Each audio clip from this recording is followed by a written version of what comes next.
Hi, it's Dr. Epling again. This is evidence-based medicine. We're going to talk today about some calculations from therapy articles.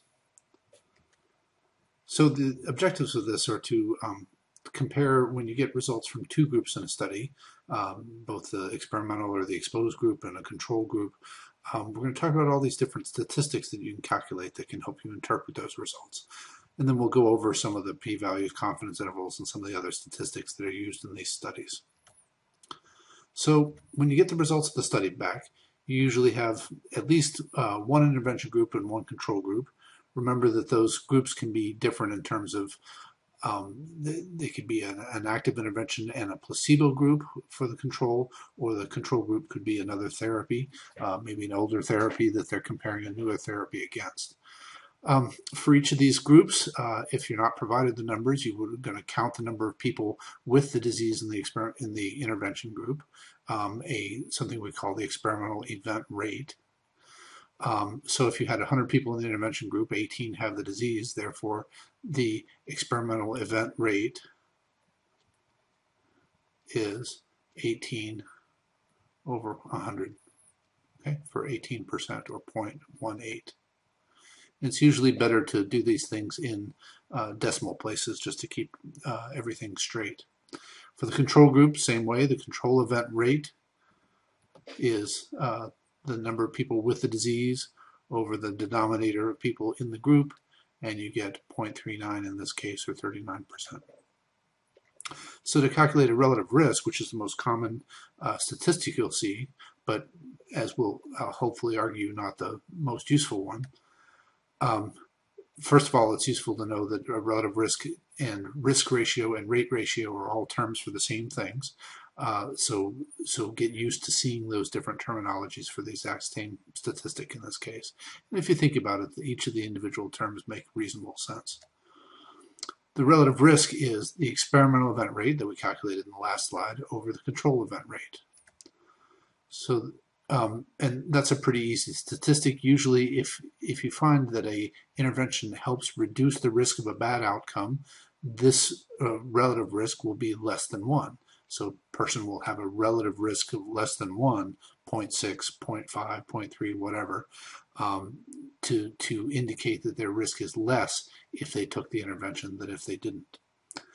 Relative risk reduction looks at this from the other side. How much does your risk get reduced from baseline?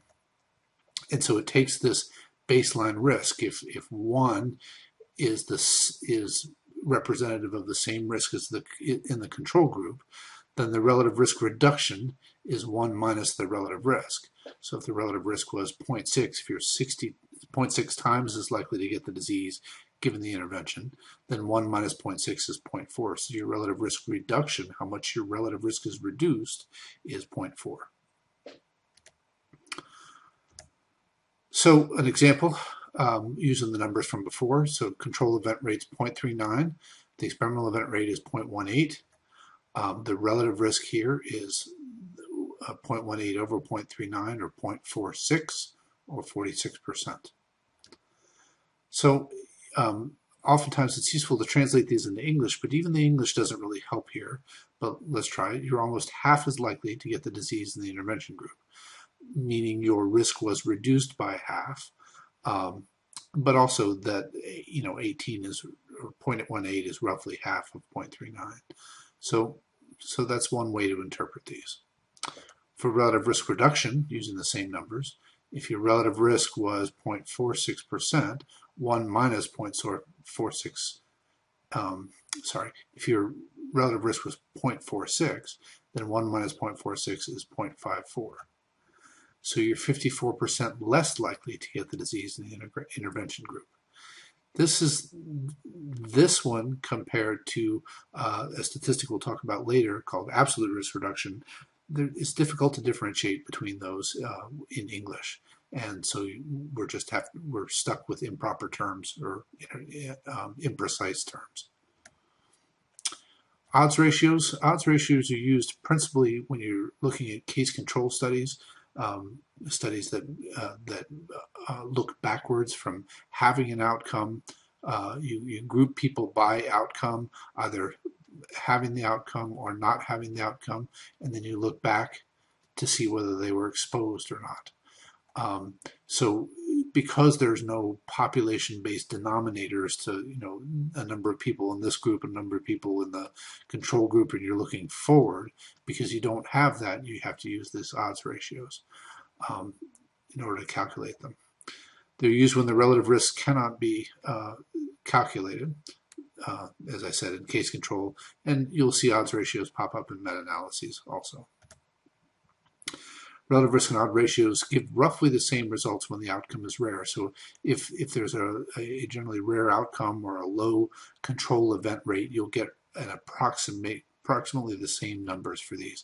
But if the outcome is at all common, then you won't, and so the odds ratio should not be used. But absolute risk difference is really where I want you guys to get to. Absolute risk differences can be absolute risk reductions, ARR here, or absolute risk increases. I think if you just think about absolute risk difference, that's the easiest one to keep in mind. It's just a difference in the rates, and difference is a subtraction sign. So the absolute risk reduction is the control event rate minus the experimental event rate. And it's pretty easy to calculate that. But the point is that it makes it possible to see not only the fact that there is a difference between these two, but the magnitude of the difference. And we'll see that in the next slide. So if we take the same numbers and calculate an absolute risk difference of 0.39 for the control, 0.18 for the experimental group, you get an absolute risk difference of 0.21, 21%. In other words, whatever this intervention was reduced your risk by 21%. Your risk was 39%, now it's 18%. This gives you a sense of how much it actually reduced your risk, not just the factor by which it reduced your risk. Another way to get at this is something called number needed to treat. And this is kind of a interesting concept for people to get hold of sometimes. It uses this absolute risk difference to look at magnitude in a way that would make sense to a clinician seeing patients in their offices over the years. It's the inverse of the absolute risk difference. So number needed to treat equals 1 over the absolute risk, usually reduction, or absolute risk difference, ARD. And so keeping that relatively simple formula in mind is the key. So in this case, if we have the absolute risk difference of 0.21 from the previous slide, 1 over that is 4.7. And we round up, because what we're going to say in English here usually makes sense if it's whole numbers. And we get 5 for the number needed to treat. So in English, you must treat 5 patients with the intervention for whatever time it is specified to prevent an additional bad outcome. Now this is kind of hard to get your tongue around. The additional bad outcome stuff is that representative that every people in the control group and the intervention group still do end up getting some of the bad outcomes. It's just that you're talking about the magnitude of the difference between those two groups here. And so that's why it's for every 5 patients, you're just talking about that difference. That difference is any additional bad outcomes that are avoided using the intervention. So let's compare the absolute versus relative statistics on side by side and see why we use them. So these are 2 different studies, totally make-believe studies. And you can see here that the prevalence of the conditions, the control event rates, differ pretty significantly. And that's important. These are kind of rare outcomes in this study, whereas they're much more common in this study. You may not see differences like that in real life, but for illustrative purposes, it works well. We specify a time period that the trial goes on. So if you have a reduction between these two, a difference between these 2 groups in each of these studies, interestingly enough, you get a relative risk that's exactly the same in each group. 0.37 over 0.55 gives you 2/3, and 0.037 over 0.055 gives you 2/3 for a relative risk. Equal ones of those. Relative risk reduction is 1 minus the relative risk, and same over here. So 1 minus 0.67 is 0.33. Absolute risk reduction is 0.55 minus 0.37. And here it's the same, it's just 0.055 minus 0.037. And you get 0.18 here, but over here you get 0.02. Now, what does this mean? This means you're reducing the risk in this group by 18 whole percentage points. Here you're reducing it by 2 percentage points. If you were to relate that difference to the patients, I think they could make some sense out of that. But here's the kind of the very easiest way to think about it. In this group, I would only have to treat 6 patients before I would be preventing another person from having a bad outcome. Whereas here, I would need to treat at least 50 patients before I could prevent the next another bad outcome in that group.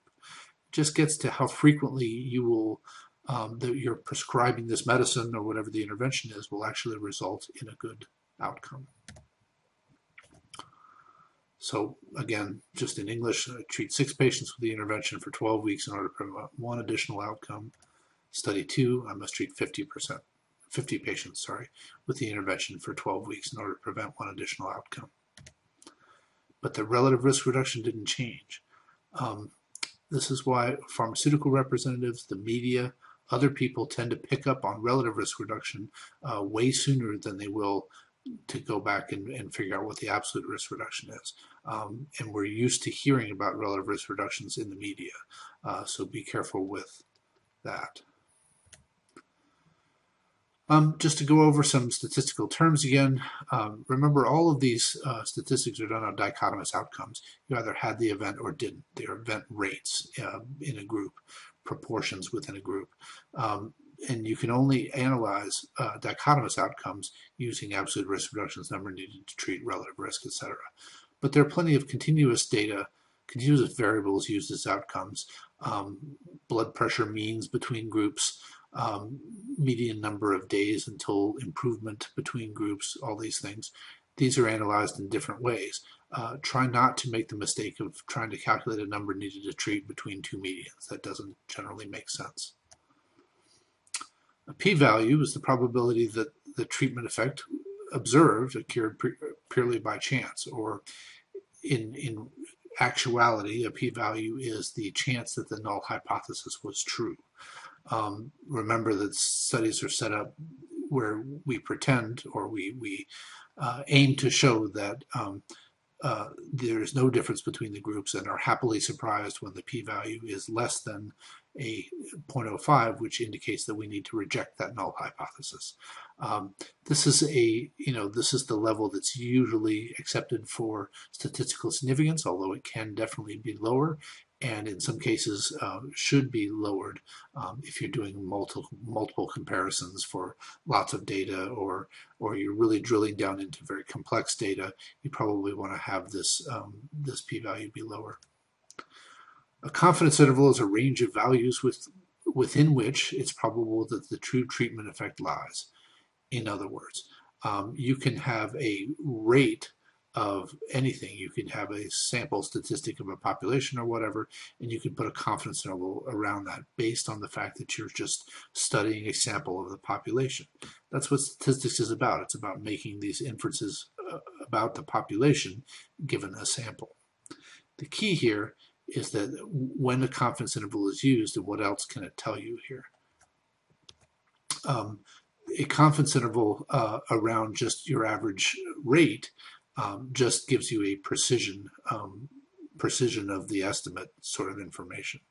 A confidence interval around a relative risk, an odds ratio, an absolute risk reduction, you can even put one around a number needed to treat. Those give you the additional information about significance. In other words, if the confidence interval if the confidence interval does not cross a line of no effect for these statistics, that line of no effect, LNE, is 1.